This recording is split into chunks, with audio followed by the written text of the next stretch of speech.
السلام علیکم ناظرین، آج میں فضائل شب قدر بیان کر رہا ہوں۔ نبی کریم صلی اللہ علیہ وسلم کا ارشاد ہے کہ شب قدر میں حضرت جبرائیل علیہ السلام ملائکہ کی ایک جماعت کے ساتھ آتے ہیں۔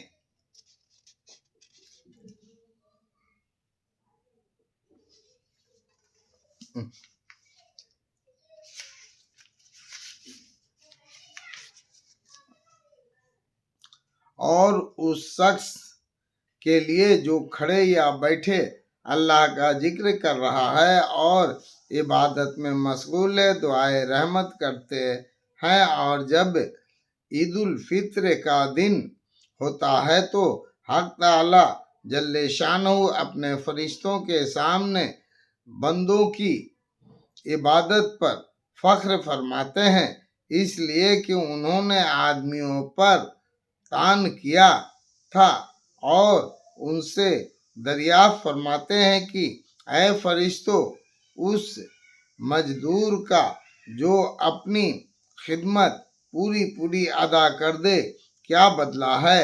وہ عرض کرتے ہیں کہ اے ہمارے رب، اس کا بدلہ یہی ہے کہ اس کی اجرت پوری دے دی جائے۔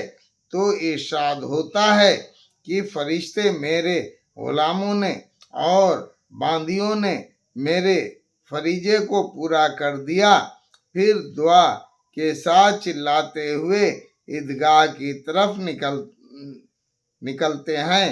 میری عزت کی قسم، میرے جلال کی قسم، میری بخشش کی قسم، میرے علو شان یعنی بڑی شان کی قسم، میرے بلندی مرتبے کی قسم، میں ان لوگوں کی دعا ضرور قبول کروں گا۔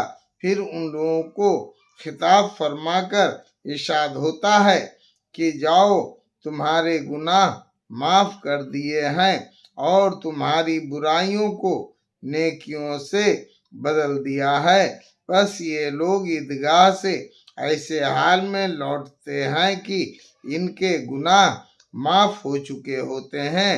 فائدہ: حضرت جبرائیل علیہ السلام کا ملائکہ کے ساتھ آنا خود قرآن پاک میں بھی مذکور ہے، جیسا کہ پہلے گزر چکا، اور بہت سی احادیث میں بھی اس کی تصریح ہے۔ رسالے کی سب سے آخری حدیث میں اس کا مسلسل ذکر آ رہا ہے کہ حضرت جبرائیل علیہ السلام تمام فرشتوں کو تقاضا فرماتے ہیں کہ ہر ذاکر و شاغل کے گھر جائیں اور اس سے مصافحہ کریں۔ غالیات المواعظ میں حضرت اقدس شیخ عبدالقادر جیلانی رحمۃ اللہ علیہ کی غنیے سے نقل کیا ہے کہ ابن عباس رضی اللہ تعالیٰ عنہ کی حدیث میں ہے کہ فرشتے حضرت جبرائیل علیہ السلام کے کہنے سے متفرق ہو جاتے ہیں، اور کوئی گھر، چھوٹا بڑا جنگل یا کشتی ایسے نہیں ہوتی جن میں کوئی مومن ہو اور وہ فرشتے مصافحہ کرنے کے لیے وہاں نہ جاتے ہوں، لیکن اس گھر میں داخل نہیں ہوتے جس میں کتا یا سور ہو یا حرام کاری کی وجہ سے جنوبی یعنی ناپاک یا تصویر ہو۔ مسلمانوں کے کتنے گھر ایسے ہیں جن میں خیالی زینت کی خاطر تصویریں لٹکائی جاتی ہیں، اور اللہ کی اتنی بڑی نعمت رحمت سے اپنے ہاتھوں اپنے کو محروم کرتے ہیں۔ تصویر لٹکانے والا ایک آدھا ہوتا ہے، مگر اس گھر میں رحمت کے فرشتوں کے داخل ہونے سے روکنے کا سبب بن کر سارے ہی گھر کو اپنے ساتھ محروم رکھتا ہے۔ حضرت عائشہ رضی اللہ تعالیٰ عنہا نبی اکرم صلی اللہ علیہ وسلم سے نقل فرماتی ہیں کہ لیلۃ القدر کو رمضان کے آخر عشرے کی طاق راتوں میں تلاش کیا کرو۔ فائدہ: جمہور علماء کے نزدیک آخر عشرہ 21ویں رات سے شروع ہوتا ہے۔ عام ہے کہ مہینہ 29 کا ہو یا 30 کا۔ اس حساب سے حدیث بالا کے مطابق شب قدر کی تلاش 21، 23، 25، 27، 29 کی راتوں میں کرنا چاہیے۔ اگر مہینہ 29 کا ہو تب بھی آخر عشرہ یہی کہلاتا ہے، اور مگر ابن حزم رحمۃ اللہ علیہ کی رائے ہے کہ عشرے کے معنی 10 کے ہیں، لہذا اگر 30 کا چاند رمضان المبارک کا ہو تب تو یہ ہے، لیکن اگر 29 کا چاند ہو تو اس صورت میں آخر عشرہ 20ویں شب سے شروع ہوتا ہے، اور اس صورت میں وتر تاک راتیں یہ ہوں گی 20، 22، 24، 26، 28۔ لیکن نبی کریم صلی اللہ علیہ وسلم لیلۃ القدر ہی کی تلاش میں رمضان المبارک کا اعتکاف فرمایا کرتے تھے، اور وہ بالاتفاق 21ویں شب سے شروع ہوتا تھا۔ اس لیے بھی جمہور کا قول 21ویں رات سے طاق راتوں میں کبھی احتمال ہے زیادہ راجح ہے، اگرچہ احتمال اور راتوں میں بھی ہے، اور دونوں قولوں پر تلاش جب ممکن ہے کہ 20ویں شب سے لے کر عید کی رات تک ہر رات میں جاگتا رہے اور شب قدر کی فکر میں لگا رہے۔ 10، 11 راتیں کوئی ایسی اہم یا مشکل چیز نہیں جن کو جاگ کر گزار دینا اس شخص کے لیے مشکل ہو جو ثواب کی امید رکھتا ہے۔ عرفی اگر بگریا میسر شدے وشال، 100 سال بھی تواں بے تمنا گریستن۔ حضرت عبادہ رضی اللہ عنہ کہتے ہیں کہ نبی کریم صلی اللہ علیہ وسلم اس لیے باہر تشریف لائے تاکہ میں شب قدر کی اطلاع فرمائیں، مگر دو مسلمانوں میں جھگڑا ہو رہا تھا۔ حضرت صلی اللہ علیہ وسلم نے ارشاد فرمایا کہ میں اس لیے آیا تھا کہ تمہیں شب قدر کی خبر دوں، مگر فلاں شخصوں میں جھگڑا ہو رہا تھا کہ جس کی وجہ سے اس کی تعین اٹھا لی گئی۔ کیا بعید ہے کہ یہ اٹھا لینا اللہ کے علم میں بہتر ہو، لہذا اب اس رات کو 9ویں اور 7ویں اور 5ویں رات میں تلاش کرو۔ فائدہ: اس حدیث میں 3 مضمون قابل غور ہے۔ امر اول اور سب سے اہم ہے کہ وہ جھگڑا ہے جو اس قدر سخت بری چیز ہے کہ اس کی وجہ سے ہمیشہ کے لیے شب قدر کی تعین اٹھا لی گئی، اور صرف یہی نہیں بلکہ جھگڑا ہمیشہ برکات سے محرومی کا سبب ہوا کرتا ہے۔ نبی کریم صلی اللہ علیہ وسلم کا ارشاد ہے کہ تمہیں نماز، روزہ، صدقہ وغیرہ سب سے افضل چیز بتلاؤں؟ صحابہ رضی اللہ عنہ تعالی نے عرض کیا، ضرور۔ حضور صلی اللہ علیہ وسلم نے فرمایا کہ آپس کا سلوک سب سے افضل ہے، اور آپس کی لڑائی دین کو مونڈنے والی ہے، یعنی جیسے استورے سے سر کا بال ایک دم صاف ہو جاتا ہے۔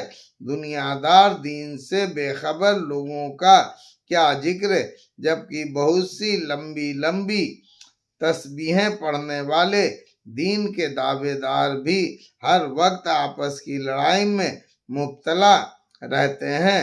اول حضور کے ارشاد کو غور سے دیکھیں اور پھر اپنے اس دین کی فکر کریں جس کے گھمنڈ میں صلح کے لیے جھکنے کی توفیق نہیں ہوتی۔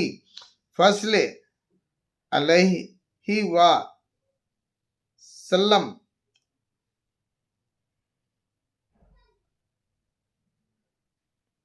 نبی کریم صلی اللہ علیہ وسلم نے مسلمانوں کی آبروریزی کو بدترین سود اور خبیث ترین سود ارشاد فرمایا ہے، لیکن ہم لوگ لڑائی کے جور میں نہ مسلمان کی آبرو کی پرواہ کرتے ہیں، نہ اللہ اور اس کے سچے رسول صلی اللہ علیہ وسلم کے ارشادات کا خیال۔ خود اللہ جل شانہ کا ارشاد ہے، وَلَا لَنَزَعُوا فَتَفْصَلُوا الْآيَاتِ، اور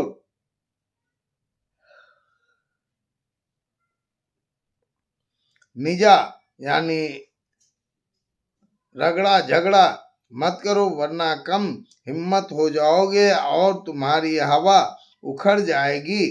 بیان القرآن۔ آج وہ لوگ جو ہر وقت دوسروں کا وقار گھٹانے کی فکر میں رہتے ہیں، تنہائی میں بیٹھ کر غور کریں کہ خود وہ اپنے وقار کو کتنا صدمہ پہنچا رہے ہیں اور اپنی ان ناپاک اور کمینہ حرکتوں سے اللہ تعالیٰ کی نگاہ میں کتنے جلیل ہو رہے ہیں۔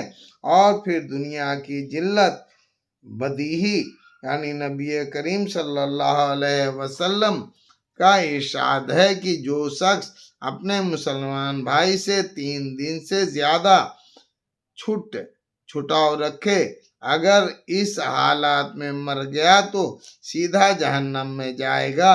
ایک حدیث میں ارشاد ہے کہ ہر پیر و جمعرات کے دن اللہ کی حضوری میں بندوں کے اعمال پیش ہوتے ہیں اور اللہ جل شانہ کی رحمت سے نیک اعمال کی بدولت مشرکوں کے علاوہ اوروں کی مغفرت ہوتی رہتی ہے، مگر جن 2 میں جھگڑا ہوتا ہے ان کی مغفرت کے متعلق ارشاد ہوتا ہے کہ ان کو چھوڑے رکھو جب تک کہ صلح نہ ہو۔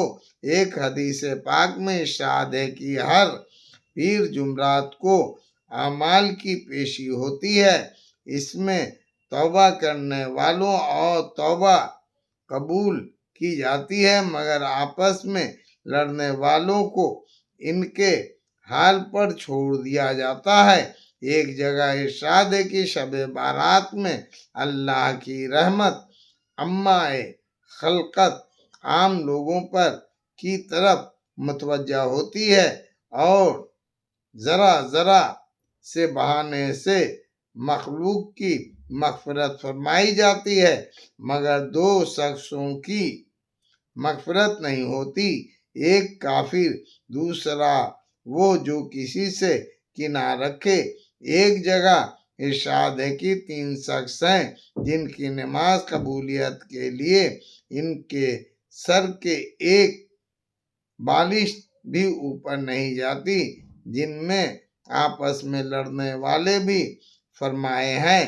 یہ جگہ ان روایات کے احاطے کی نہیں، مگر چند روایات اس لیے لکھ دی ہیں کہ ہم لوگوں میں عوام کا ذکر نہیں، خاص میں اور ان لوگوں میں جو شرفا کہلاتے ہیں، دیندار سمجھے جاتے ہیں، ان کی مجالس، ان کے مجامع، ان کی تقریبات اس کمینی حرکت سے لبریز ہیں۔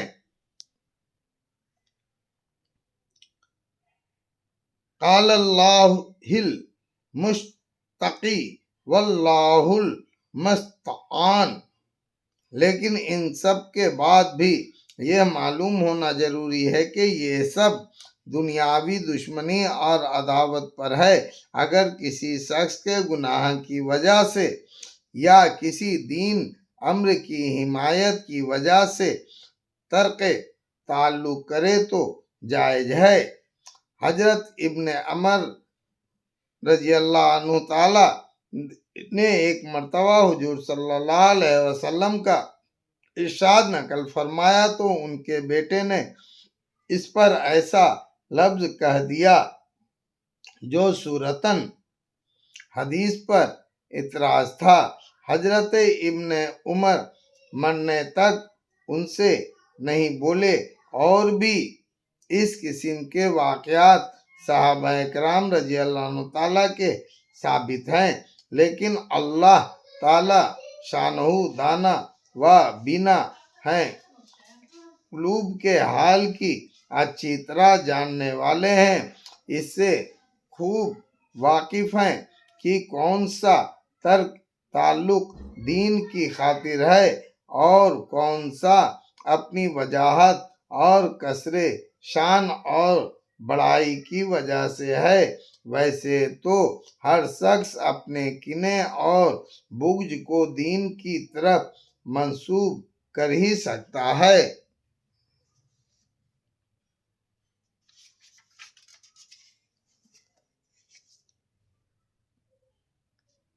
اللہ اکبر۔